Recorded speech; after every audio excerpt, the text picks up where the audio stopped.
आज बन रही है ज़बरदस्त मूंगी की दाल छिलकों वाली।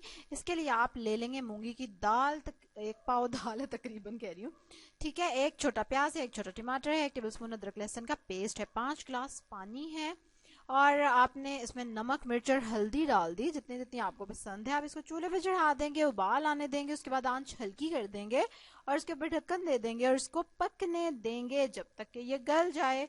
तकरीबन 15 मिनट लगते हैं इसको, ठीक है, 15 से 20 मिनट अच्छे से गलने के लिए और घुलने के लिए।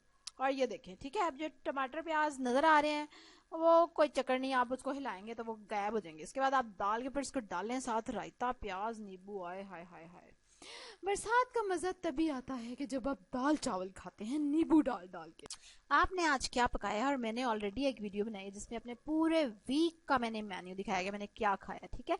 वो वीडियो जरूर आप देख लें, अगर आपने नहीं देखी तो मैं कोशिश करके डिस्क्रिप्शन में भी लिंक दे देती हूँ। जरूर शेयर करें कि आप मूंगी की दाल जल्दी क्विक मिनटों मिनटी कैसे बनाते हैं। कल एक और जबरदस्त रेसिपी के साथ आपसे मुलाकात होगी, तब तक के लिए अल्लाह हाफिज।